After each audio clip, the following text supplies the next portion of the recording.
In the frozen heart of Montana, where the mountains whisper to the wind and every breath hangs heavy with snow, one man thought he had buried his past forever. A soldier seeking silence, a wounded officer left for dead, and a loyal German shepherd who refused to give up even when the world did. But when a message written in blood is found in the storm, the mountains of Maple Ridge will remember every secret they tried to hide. Tell me, where are you watching from today? And have you ever believed that faith could burn brighter than fire itself? The first snow of early winter had fallen heavy upon Maple Ridge, a small mountain town tucked in the northern reaches of Montana. Pines bowed under white weight, and the sky hung low and bruised with storm clouds. Wind screamed through the ravines like an old wounded thing. There was no color left in the land, only shades of gray, the breath of frost, and the soft crackle of frozen streams. Far from the town, hidden deep in the timberline, stood a weather-beaten log cabin, a forgotten place that seemed to breathe with the forest itself. Inside lived Elias Kane, a man the world had once known as a Green Beret. Now he was only a shadow moving through silence.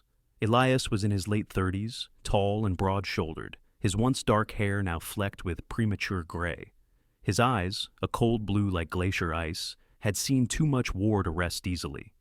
The lines around them were carved not by age but by ghosts, faces lost in distant deserts, friends who never came home.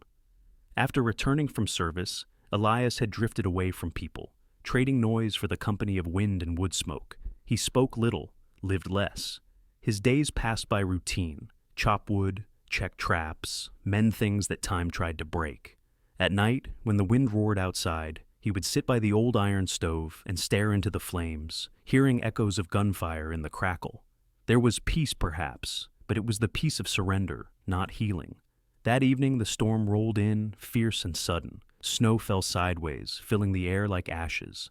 Elias pulled on his old army coat, thick and frayed at the cuffs, and stepped into the storm to gather the last of his firewood. The axe felt natural in his hands, too natural, like a weapon disguised as a tool. The forest was a labyrinth of white and shadow. As he worked, the wind carried strange sounds, a low moan, almost human. At first he dismissed it as the creaking of trees or the howl of the storm, but it came again, faint, desperate. Instinct replaced thought. Years of training rose in him like muscle memory. He dropped his axe and moved toward the sound, steps cautious but swift. Through the blizzard's veil, his flashlight beam caught the glint of metal, a car overturned beside a frozen creek. Snow had nearly swallowed it whole. Elias approached, his boots crunching over ice, his breath forming clouds.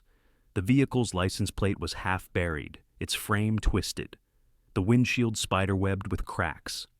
"Hello?" His voice sounded strange in the storm, like someone else's. No answer. Only the wind. He moved closer and saw them. Two figures half buried in the drift. One was a man in a police uniform, face pale as death, wrists bound tightly behind him with nylon cord.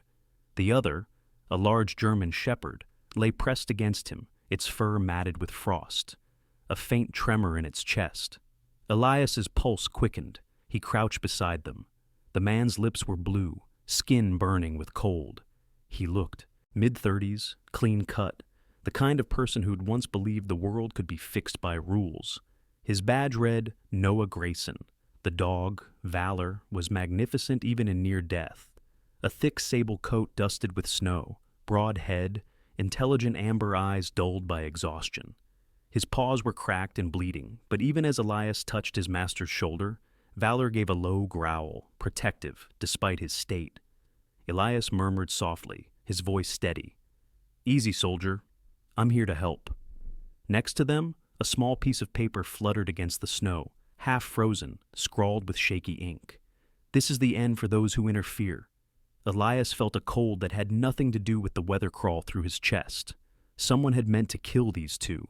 He checked for a pulse, weak but there. The man's breathing rattled. The dog whimpered once and went still, his tail twitching faintly. Elias didn't hesitate. Training took over, the same discipline that had once pulled him through ambushes in Kandahar. He cut the bindings with his survival knife, lifted Noah's limp body onto his shoulder, then scooped Valor into his arms. The dog's weight was solid but familiar, like carrying a wounded comrade again. The storm swallowed him as he trudged back toward the cabin, every step a battle. Snow bit into his beard, wind roared in his ears, but he kept going, muttering short prayers he hadn't said in years. One more step, Lord, one more breath. By the time he reached the cabin, his muscles burned and his breath came in sharp bursts. He pushed the door open with his shoulder, stumbling inside. The warmth of the stove hit his face, a ghost of comfort. Gently he laid Noah on the wooden floor beside the fire, then placed Valor next to him. Elias worked quickly. He unwrapped blankets, rubbed their limbs to restore circulation, and set water to boil. The cabin filled with the smell of smoke, wool, and fear. He peeled off Noah's frozen jacket, found bruises along his ribs, a gash near his temple. "You've been through hell," he muttered. Valor stirred weakly, letting out a faint whine. Elias knelt beside the dog, his hand brushing over the thick fur. He could feel the animal's heartbeat, faint but steady. There was something noble in it, something unyielding. "You didn't give up on him," Elias whispered. "Guess I can't give up on either of you." He cleaned their wounds, improvised splints from old gear, and fed Valor a small bowl of warm broth. The dog drank shakily, eyes flickering between Elias and his unconscious handler. Outside, the wind howled like a chorus of lost souls. Elias sat back, exhausted. The firelight painted his face in gold and shadow. For the first time in years, there were other heartbeats in the cabin, fragile reminders of the world he had left behind. He looked at the two strangers and felt something unfamiliar stir inside him. Not duty, not guilt, something quieter. Hope, perhaps. He looked toward the window. Snow swirled against the glass, erasing the forest beyond. He spoke softly as though afraid the storm might hear. "Lord, if this is your test, show me what to do." The fire cracked. The dog gave a faint wag of its tail, and for a moment, Elias Kane, the man who had sought silence all these years, felt the first warmth of something greater than solitude. Morning broke pale and uncertain over Maple Ridge. The storm had passed, but its memory still lingered, snow piled high against the cabin walls, icicles hanging like daggers from the eaves. The forest was silent except for the occasional groan of wind shifting through the trees. Inside the cabin, the fire burned low, its light trembling across rough-hewn logs and the faces of 3 survivors who had yet to realize what bound their fates together. Elias Kane awoke in his chair, stiff from the night. His hands still bore traces of blood and ash, the scent of smoke clinging to his coat. For a moment, he forgot where he was. Then the sight before him anchored him back. The stranger in uniform resting under his blankets, and the German shepherd lying close beside him. Elias studied the man with the detached focus of someone trained to notice everything. The stranger, Officer Noah Grayson, was in his mid-30s, lean but strong, his face carved with the quiet exhaustion of someone who had seen too much darkness in too few years. His brown hair was matted from the cold, and a faint scar traced from his temple down to his cheekbone, as though life had once tried to mark him and failed. He looked like a man who carried duty in his bones, the kind who wouldn't rest even when told to. The dog stirred first. Valor, now wrapped in an old army blanket, lifted his head with effort. His eyes, amber and intelligent, met Elias's. There was no aggression now, only guarded trust. He tried to stand but winced, his right foreleg bandaged tight. Elias reached out, voice steady. "Easy, soldier. You're safe here." Valor let out a soft, low sound, half sigh, half acknowledgement. He lowered his head back beside Noah's hand, as if refusing to leave his post even in pain. Elias couldn't help but smile, a rare curve of his lips. "Loyal to the last breath," he murmured. "I've known men less faithful." He rose, added wood to the fire, and set a pot of water to boil. Outside, sunlight fractured through the frost-coated window, painting shards of light across the cabin floor. As he moved, Elias caught his reflection in the small mirror above the sink, a face half hidden behind a beard, eyes shadowed by years of solitude. There was something unsettling about seeing another human being in his home after so long. It felt like trespassing on his own silence. A weak cough broke the stillness. Noah stirred, grimacing as he tried to move. His voice came out raw. Where am I?" Elias knelt beside him. "Maple Ridge Forest, my cabin. You were half dead in the snow when I found you." Noah blinked, disoriented, eyes scanning the cabin's interior. The wood stove, the rifles mounted on the wall, the medical supplies neatly arranged. His gaze settled back on Elias. You're military. Was, Elias said, long time ago. For a moment they simply studied one another, the soldier who wanted silence and the officer who carried chaos in his wake. Then Noah's memory began to return in fragments, his words broken but urgent. They ambushed us, highway near Ridge Pass.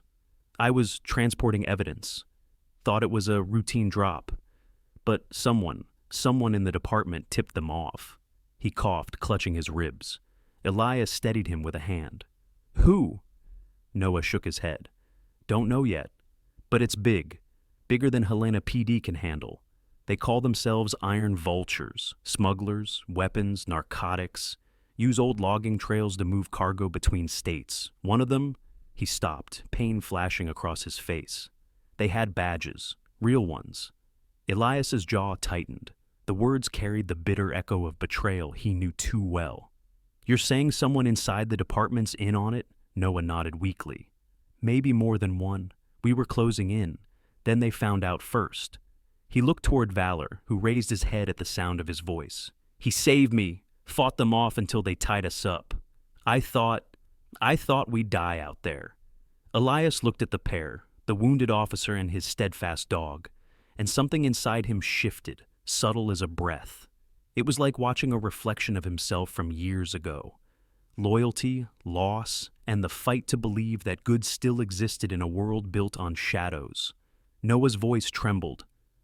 Why'd you help us? Elias turned to the fire. Because once someone pulled me out of the snow too. Silence hung between them, thick as smoke. Then Elias began preparing food. Oats, broth, whatever he had left. When he brought the bowl over, Noah tried to sit up, grimacing at the effort. Valor pushed closer, his nose nudging Noah's wrist. Elias noticed the way the man's hand automatically rested on the dog's head, an old habit formed from years of trust. You two been partners long? Elias asked. 5 years, Noah replied, managing a faint smile. We joined the K9 unit together. He's smarter than half the men I've worked with. Valor gave a soft huff, as if agreeing. Outside, wind sighed across the chimney, and snow began to fall again, gentle this time, like the world exhaling. Elias leaned against the window frame, watching the endless white. For so long, he'd believed isolation was the only way to silence the war inside him. But now, with life stirring again in his cabin, the silence didn't feel like peace anymore. It felt like cowardice. When he turned back, Noah had drifted into uneasy sleep. Valor kept watch, eyes never leaving his master. Elias crouched beside the dog, speaking softly. He'd die for you, wouldn't he? Valor blinked once, slow and certain. Elias nodded. Yeah, I know that kind of loyalty. Had a partner once, too. His gaze drifted toward the corner of the cabin, where an old duffel bag rested beneath the table. Inside lay relics of another life, medals he never asked for, a folded flag, and a photograph of a team long gone. He hadn't touched it in years, but tonight the memory pressed close. The desert heat, the smell of gunpowder, the scream of a friend he couldn't save. He poured himself a small measure of whiskey, staring into the fire. Maybe you didn't send them for me to save, he whispered, voice barely audible, but to remind me how to live again. The flames flickered higher, as if in answer. Outside, a wolf howled, long and mournful, echoing through the forest. Valor's ears twitched, but he didn't move. Elias felt something ease in his chest, a weight shifting, the beginning of surrender. Hours passed. The storm lightened. The fire burned steady. Elias sat by it, dozing lightly, while Valor rested his head on Noah's arm, eyes half closed but alert. For the first time in years, the cabin felt alive, not haunted. There was rhythm here, the crackle of wood, the rise and fall of breathing, the faint whisper of snow. When dawn finally touched the mountains, Elias stood and stepped outside. The sky was painted in soft gold and pale blue, the world reborn from the storm. He took a deep breath of the biting air, feeling something pure move through him. Behind him, from inside the cabin, came a faint sound. Noah waking, Valor shifting, the fire stirring. Life, fragile but stubborn. He looked toward the horizon and said quietly, "All right, Lord, if this is what you want, I'm listening." And for the first time in years, Elias Cain did not feel alone. The third dawn after the storm came, with a fragile light that glimmered through the branches of snow-heavy pines. The forest of Maple Ridge was eerily still. Only the quiet drip of melting frost and the distant call of a raven broke the silence. The mountains had shed their rage, but what remained was the haunting calm that follows survival. Elias Cain stepped outside his cabin, with a rifle slung across his shoulder, his breath curling into the crisp air. The world around him looked both beautiful and desolate. He scanned the ridgelines out of habit, eyes sharp, always searching for movement, an old soldier's instinct that refused to die. Inside, the fire still burned. Noah Grayson slept fitfully, while valor guarded him like a sentinel carved from faith and muscle. Elias had meant to find fresh water from the creek now thawing beneath its shell of ice, but something else caught his attention. A faint echo of footsteps crunching through snow. Too light to be a man's, too steady to be a deer's. He reached for his rifle, heart tightening in quiet alertness. Then he saw her. A figure emerged between the pines, wrapped in a brown wool coat lined with fur, a knitted hat pulled low over auburn hair. She carried a satchel across her chest, a radio clipped to her belt, and her gloved hand rested lightly on a tranquilizer gun strapped to her thigh. She moved with purpose but not fear, like someone used to the wilderness and its moods. Elias watched silently as she approached, the sunlight flashing off her snow goggles.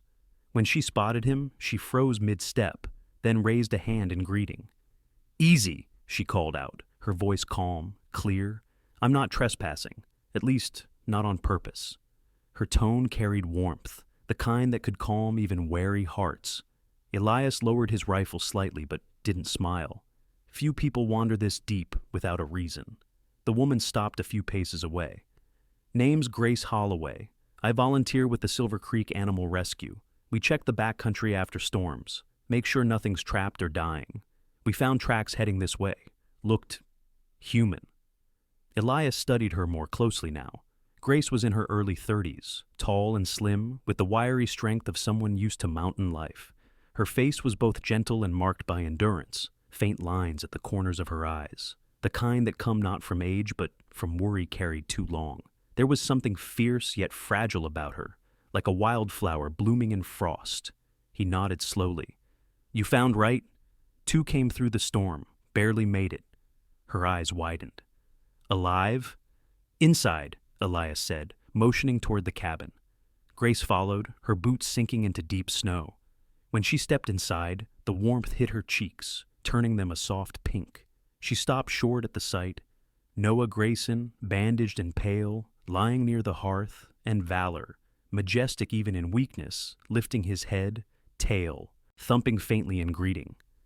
"Oh, you poor souls," she whispered, setting down her bag. "You've been through hell, haven't you?" Noah stirred slightly, blinking up at her. His voice came hoarse. "I guess we didn't make it far from it." Grace knelt beside him, checking his pulse with practiced hands. "You're lucky," she said softly. "The storm's taken stronger men than you." Her eyes met Elias's briefly, something unspoken passing between them, recognition, perhaps, of pain each had carried alone. Valor whined, trying to lift himself. Grace turned toward him, her movements tender. "And you must be the brave one," she murmured, running a hand over his head. The dog relaxed under her touch, his eyes fluttering closed. Elias watched, his guarded nature warring with an unexpected trust. There was a quiet authority in Grace, the kind that came not from command, but from compassion. "What brings a rescue volunteer this far north?" Elias asked. Grace glanced at him as she cleaned Valor's wound with careful precision. "After every storm, animals wander out of their territory, some hurt, some starving. I track them, patch them up, or call for pickup. Guess this time God sent me something a little different." Her words were matter of fact, but her tone carried faith, steady and luminous, the kind Elias hadn't heard in years. While she worked, she unrolled a map from her satchel, creased, stained, and marked with red pencil lines. "Here," she said, pointing to a cluster of trails crossing the forest's southern edge. We found strange tire tracks along the service roads near Elk Hollow, too wide for hunting trucks, too heavy for snowmobiles. Could be connected to the smuggling routes through the old timber roads. Noah's eyes opened fully now, sharp despite fatigue. Iron vultures, he murmured. Grace looked at him. You know them? Too well, he replied grimly. They use these paths to move weapons and drugs between states. Thought they'd vanished after the last bust. Elias leaned over the map. Those trails, he said, tracing them with a finger. I know them. Used to run recon through that stretch back in my unit days. They're almost invisible now. Perfect cover for anyone moving illegal cargo. Grace met his gaze. Then maybe this isn't coincidence. Maybe you were meant to find him. Elias frowned. I don't believe in meant to be. Grace smiled faintly. That's all right. God does. Her calm faith disarmed him more than any weapon could. For a man who had fled from voices of the world, hers sounded like something from another time, gentle, unwavering. Noah shifted on the cot. If the iron vultures are still out there, he said, we need proof before I contact my department again. If Mallory's involved... He stopped, jaw tightening. I can't trust anyone back in Helena yet. Elias's eyes hardened. Then we find proof ourselves. Grace raised an eyebrow. You two plan on taking down a smuggling ring with one dog and a half-broken cop? Elias's lips twitched in what might have been the ghost of a smile. I've done more with less. Grace exhaled, then laughed softly. It was the first laughter that Cabin had heard in years, light, almost musical. Fine, she said, then count me in. But we do it smart, not suicidal. As the light outside began to fade, the three of them settled into a rhythm that felt almost domestic. Elias repairing his old radio equipment, Noah poring over the map, and Grace tending to Valor, humming an old hymn under her breath. The smell of pine resin and broth filled the air, blending with the soft crackle of the fire. Elias caught himself watching Grace as she worked. There was strength in her gentleness, something that reminded him of the medics he'd known overseas, the ones who stitched wounds under mortar fire and still managed to smile afterward. But there was also sadness there, hiding behind her composed exterior. He wanted to ask about it, but something in her posture, the quiet stillness when she looked at the flames, told him that she too carried ghosts. When night fell, snow began again outside, fine and slow, like sifted ash. The world beyond the cabin seemed far away. Noah lay resting, Valor asleep beside him. Grace sat near the window, her fingers tracing the condensation on the glass in absent circles. Elias poured her a cup of tea. She accepted it with a grateful nod. You live here alone? She asked quietly. Yeah, he said. Some people run from war, others bring it with them. I wasn't sure which I was, so I chose the woods. Grace studied him for a long moment. Maybe you weren't running. Maybe you were just waiting. The words hit deeper than she knew. Elias looked into the fire, its glow reflecting in his eyes like memory. Waiting for what? He asked. Grace smiled softly. For something worth hearing again. For a long while, they said nothing more. Outside, the snow fell steady and patient, blanketing the world in white silence. Inside, 3 broken souls and 1 wounded shepherd shared the fragile warmth of new trust. And though none of them said it aloud, each felt it in their own way. The beginning of faith, forming quietly beneath the snow. The morning came brittle and sharp, the kind that bit at exposed skin and made every breath feel like inhaling glass.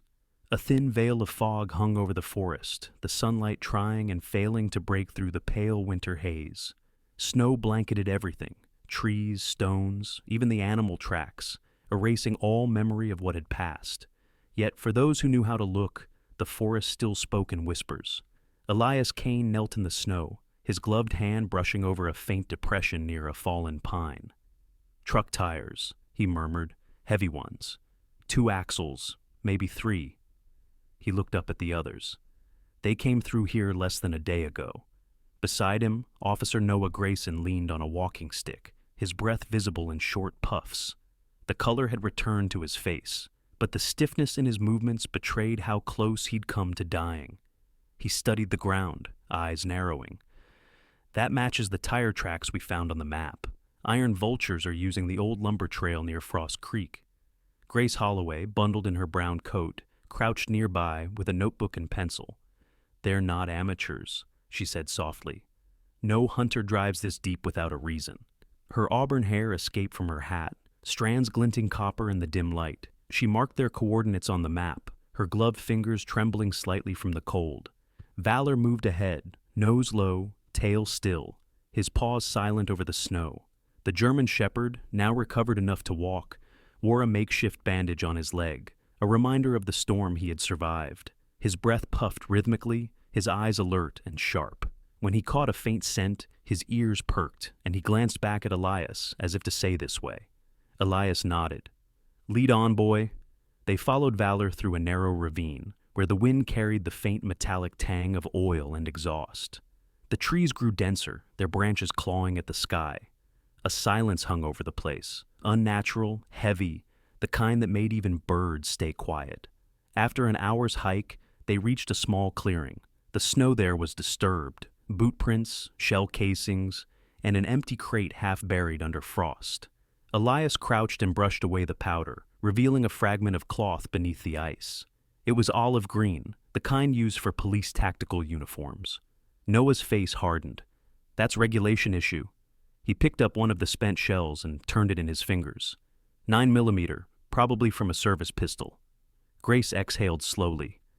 "So, whoever's behind this isn't just protected, they're part of it." Elias looked around the clearing, taking in the details.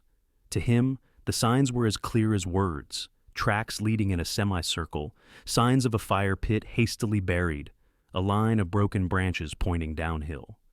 "Drop point," he said. "They offloaded something here and moved on. My guess, east toward the ridge. That trail leads straight to the county border." Noah crouched beside him. "Can you track them?" Elias gave a wry half-smile. "Can still read snow better than most men read a map." Grace stood silently for a moment, the wind tugging at her coat. "We should go back," she said softly. "If they're still operating nearby, we're walking into their hands." Elias's gaze met hers, steady, unyielding. "If we turn back now, they disappear again. I've seen what happens when men like that stay hidden." For a moment, Grace wanted to argue, but something in Elias's tone, quiet, resolute, marked by ghosts, made her stop. Instead, she nodded. "All right, but we stay together." Valor barked once, a deep sound that echoed against the trees. They moved forward again. The forest seemed to darken as the day waned. Shadows stretched long and blue across the snow, and the sky dimmed into the color of steel. Elias followed the tracks until they reached an old logging road, half swallowed by time. There, they found more evidence: broken branches, footprints, and the distinct scent of gasoline. Then, suddenly, Valor stiffened. His ears pricked, body low, growl rumbling in his chest. "What is it, boy?" Noah whispered. A sound answered, faint, metallic, out of place. The click of a safety catch. Elias reacted instantly. "Down!" A burst of gunfire split the silence, tearing through the trees. Snow exploded around them. Grace dropped to the ground, covering her head, while Noah rolled behind a log, drawing his pistol, though his hand still trembled from weakness.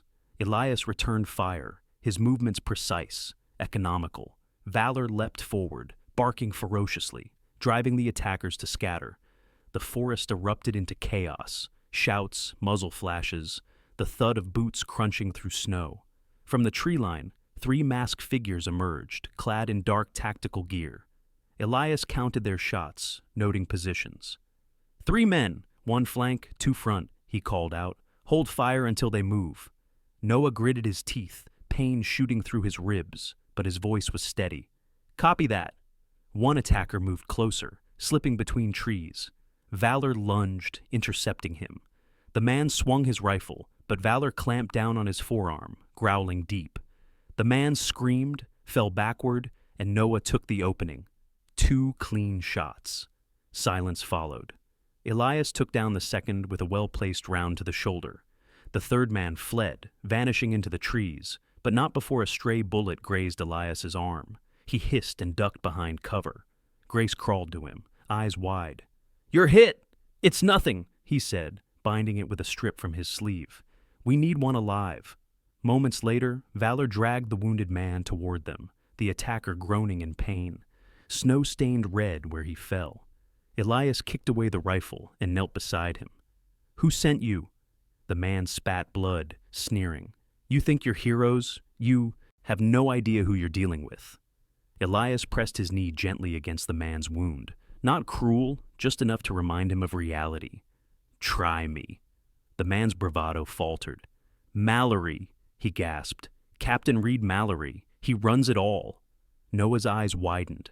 The name hit like a blow. "Mallory's my commanding officer."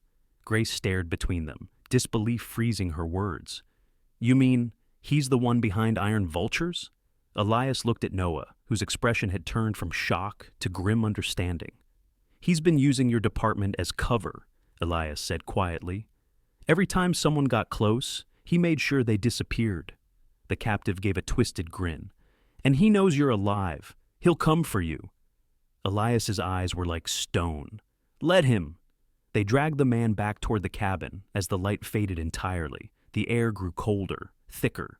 When they reached the clearing, Elias glanced back at the darkening forest. He could feel the weight of unseen eyes watching. Inside the cabin, they bound the prisoner and stoked the fire. Grace bandaged Elias's arm, her hands trembling but steady. "You saved us," she whispered. Elias shook his head. "No, we saved each other." Noah sat in silence for a long time, staring into the flames. When he finally spoke, his voice was hollow but resolved. "Mallory wears the same badge I do," he said, "but he sold everything it stood for." Elias nodded slowly. "Evil wears a badge too." The fire crackled between them, the only sound in the room. Outside, the storm gathered again, soft snow falling over the battlefield that the forest had briefly become. Valor lay at the door, eyes open, muscles taut even in rest, as though he too knew the war was far from over. And in that small cabin, amid the smell of gunpowder and pine, 3 broken souls sat in silence, each realizing they were now bound to something larger than survival. The shadows had revealed themselves. The fight had only just begun. The snow returned with vengeance. By dusk, Maple Ridge had vanished beneath a curtain of white, the forest swallowed whole by storm and silence. Wind roared against the windows of Elias's cabin, rattling the wooden walls as if some unseen hand were testing their strength. Inside, the fire fought to hold its glow, flickering against faces drawn by exhaustion and the unspoken knowledge that the night ahead would not pass quietly. Elias Kane stood near the window, his silhouette outlined by the orange light of the stove. He watched the darkness beyond the glass, his jaw tight. "They'll come for him," he said. At the table behind him, Officer Noah Grayson cleaned his pistol, movements deliberate but slow. His wounds had begun to knit, but his face was pale, his eyes shadowed. "Mallory won't let a witness live," he murmured, "especially not one who can tie his badge to the Iron Vultures." Grace Holloway sat near the fire, her hands wrapping a blanket around the captured man, the wounded mercenary they'd taken prisoner. He sat bound to a chair, silent now, his earlier defiance replaced by fear. Grace's voice was calm, but strained. "If they come, they'll kill him too. He's no use to them anymore." Elias turned from the window. "Then we make this place ready." The soldier in him had fully awakened. He began moving through the cabin with purpose, checking every weapon, every window, every point of cover. He dragged heavy furniture against the doors, reinforced the shutters with iron nails, and spread salt near the thresholds to keep the boards from freezing shut. The air filled with the sound of preparation, the metallic click of ammunition, the rasp of a knife against a whetstone, the low growl of the storm outside. Valor moved beside him, silent and alert, his wounds mostly healed. The German shepherd's eyes followed every motion of his master and the soldier who had become his new ally. When Elias set down a line of wire across the outer path, Valor padded over and sniffed it, ears twitching. "Tripwire," Elias explained softly. "You hear that snap? You stay low." The dog huffed as if he understood. At the far side of the cabin, Noah adjusted the dials on a battered army radio. Static hissed through the speaker. "Marcus Doyle," he said under his breath, calling again. "Come on, Marcus, pick up." The line crackled. Then, faintly, a voice answered. "Grayson, you alive?" Noah exhaled in relief. Barely. We've got confirmation Mallory's running the Iron Vultures. He's got men in Helena PD. We need extraction. There was a pause. The voice on the other end, low and steady, belonged to Agent Marcus Doyle, a name Elias hadn't heard in years. Kane's with you, isn't he? Elias took the receiver. Still breathing? Doyle's tone hardened. That cabin's hot now, Eli. Mallory's people will come fast. I'm 40 miles out with a federal team, but the storm's killing visibility. You'll have to hold until dawn. Elias glanced at the others, his face calm. We'll manage. The line went dead. The wind howled louder, as if the storm itself had heard the challenge. Hours crept by.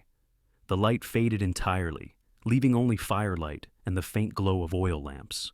Grace tended to the wounded prisoner, then quietly packed supplies, water, food, bandages. She tried to hide her trembling hands, but Elias noticed. You don't have to stay, he said quietly. Grace looked up at him. I've run from enough things, Elias. Not this time. Her words carried the same quiet courage he'd heard in field medics under fire. He gave a brief nod. Then keep close to the hearth. When it starts, stay low. Outside, Valor lifted his head, ears pricking. A deep growl rumbled from his chest. Elias's eyes snapped to the window. They're here. The first explosion came from the tree line, a flash of orange tearing through the snow. The shockwave rattled the cabin, knocking soot from the chimney. Then came gunfire, short controlled bursts echoing in the storm. Shadows moved between trees, black against white. Elias ducked behind the window frame and fired once, the muzzle flash lighting his face. 2 on the left, 3 flanking right. Noah took position near the back door, Valor beside him. The dog barked sharply, warning of movement near the shed. Bullets punched into the wood, splinters raining down. Grace grabbed the prisoner and pulled him flat behind the table. The battle became a blur of sound and motion, gunfire, the roar of the wind, Valor's deep barks echoing through the night. Elias moved like a man reborn, each motion efficient, purposeful. He reloaded without thought, his body remembering old rhythms. An attacker burst through the side window, landing hard on the floorboards. Elias turned, grabbed the man by the collar, and drove him backward into the wall. The fight was quick, brutal, ending with Elias disarming him and tossing the weapon to Noah. Outside, more explosions flared, his traps triggering one after another, filling the night with flashes of fire and smoke. The attackers screamed as shrapnel tore through the snow. "Bastards are organized!" Noah shouted over the noise. "Mallory trained them." "Then we outlast them," Elias replied, voice calm. "This cabin's our fortress." Minutes bled into hours. The storm thickened, muffling every sound except the thunder of gunfire. Inside, the air grew heavy with smoke and fear. Grace worked tirelessly, reloading magazines, pressing cloth to Elias's arm, where blood seeped through an old wound. Then came the sound that froze all of them, the metallic clink of a grenade rolling across the floor. Valor moved first. In a single motion, the dog leapt forward, grabbed the grenade in his jaws, and bolted toward the door. Elias shouted his name, but it was too late. The explosion lit the snow outside, with a blinding flash. For a long moment, there was no sound at all, only the ringing in their ears and the echo of that one selfless act. Elias stumbled to the doorway, vision blurred by smoke and snow. "Valor!" he called, voice breaking. Through the haze, he saw movement. The dog lay in the snow, chest rising shallowly, eyes still open. Elias dropped to his knees beside him, hands trembling as he pressed against the wound. "Stay with me, soldier," he whispered. Noah limped to his side, grief etched deep into his features. "He saved us," he said hoarsely. The storm began to quiet, as if the world itself bowed its head. Distant sirens wailed faintly. Marcus Doyle and his team breaking through the storm at last. The Iron Vultures, realizing they were trapped, began to retreat into the woods, leaving behind silence and blood-stained snow. Elias looked down at Valor, his voice barely a whisper. "You did good, soldier." He laid a hand gently on the dog's head, feeling the faint warmth still there. "You did more than good." When dawn finally broke, the storm had ended. The cabin still stood, smoke curling from its chimney like a prayer. Outside, the snow glittered with the light of survival. The sun rose slowly over Maple Ridge, its first rays slicing through the lingering fog like gold threads pulling apart the night. The storm had broken, leaving the world reborn in silence. Snow draped the pines in shimmering light, and the air smelled of pine sap and gunpowder. For the first time in many days, the mountains seemed to breathe again. Outside the cabin, Elias Kane stood motionless. His arm was wrapped in fresh bandages, his beard rimed with frost. He looked toward the slope beyond the tree line, where faint plumes of smoke marked the remains of last night's battle. His eyes were tired but calm, eyes of a man who had seen both destruction and grace in the same dawn. Behind him, the cabin door creaked open.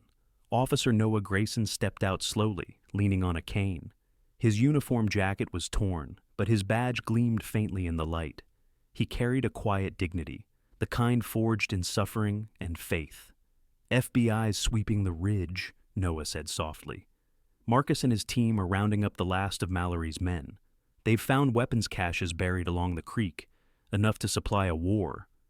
Elias nodded without turning. Mallory? Noah's jaw tightened. Still hiding, but not for long. Inside, the muffled voice of Grace Holloway could be heard. She was tending to valor, her tone a blend of tenderness and command. "Hold still, sweetheart," she murmured. "You've earned some rest." The German shepherd lay on a blanket by the hearth, bandaged but alive. The blast had torn his side, but against every odd, he had clung to life. His chest rose slowly, steady and sure. Grace had worked through the night, her hands shaking but never faltering. When she first saw him stir at dawn, tears had filled her eyes.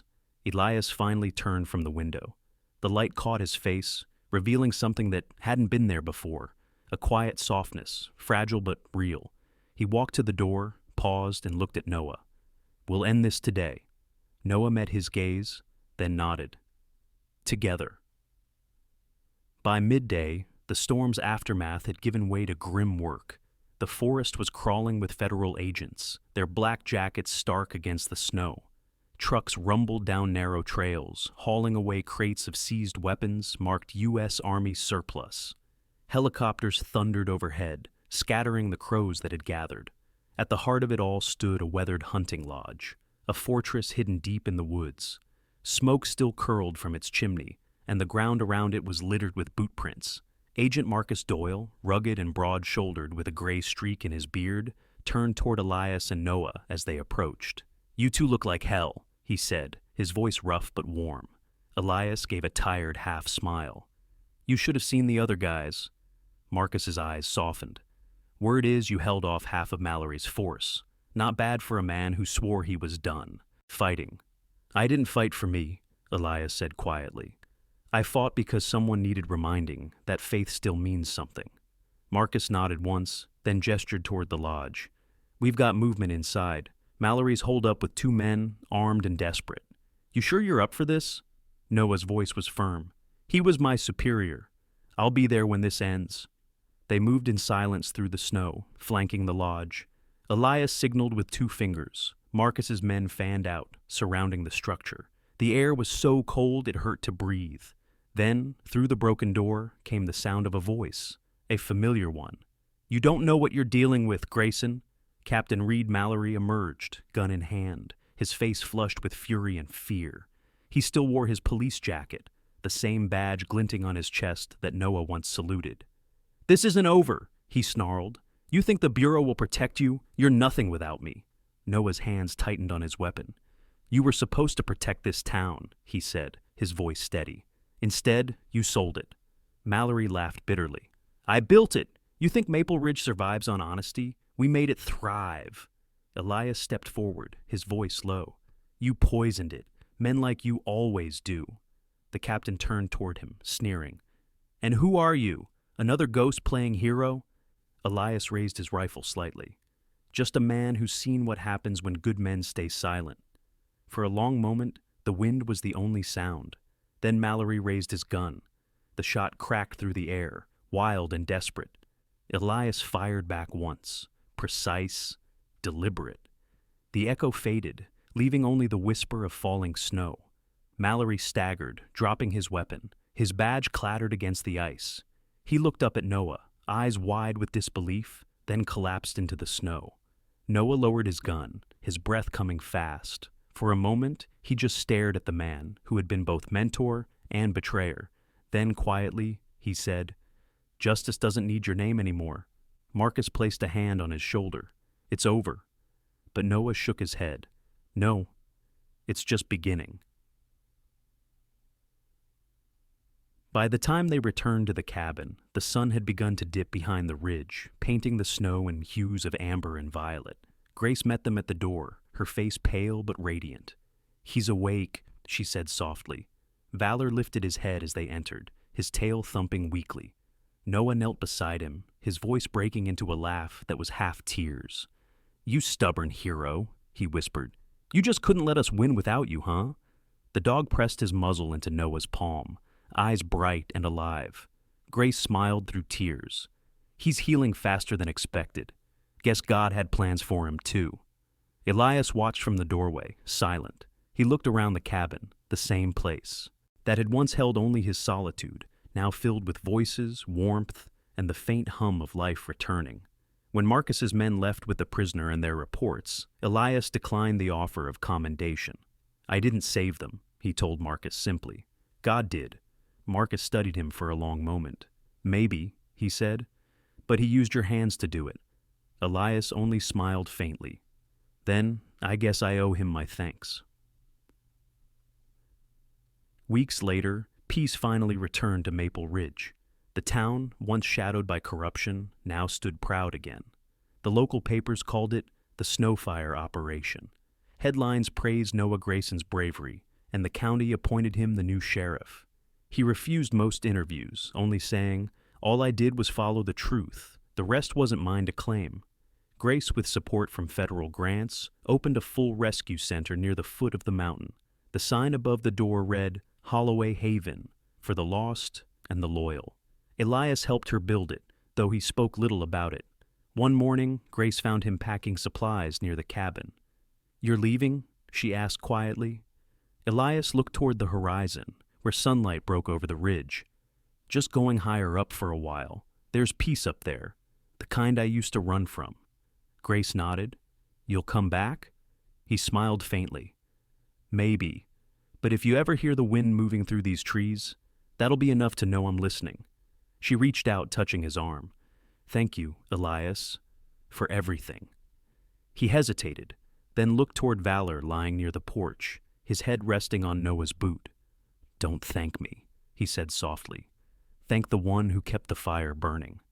Then he turned and walked into the forest, his figure fading between the trees. The wind carried his footprints away, but not his presence. Later that evening, Noah and Grace stood together outside the rescue center. Valor lay beside them, wearing a new collar engraved with a single phrase. "Valor, loyalty redeems." The dog lifted his head toward the sunset, as if listening to something beyond the wind. Grace whispered, "He's at peace now." Noah nodded. "So are we." Above them, the sky burned with the colors of forgiveness, crimson, gold, and soft blue fading into white. And as the last light touched the snow, a voice seemed to echo from the mountains themselves. God doesn't always calm the storm. Sometimes he lights a fire to guide you home. Sometimes God does not calm the storm. He lets it rage to show us the strength he placed within our hearts. The story of Elias, Noah, Grace, and Valor reminds us that faith can be the fire that guides us home when the world turns cold. In our own lives, we all face winters of fear, loss, and silence. Yet God's light never leaves us. If this story touched your heart, share it with someone who needs hope today. Leave a comment, subscribe for more stories of faith and redemption, and may God bless everyone watching this. If you believe that his miracles still live among us, write amen in the comments.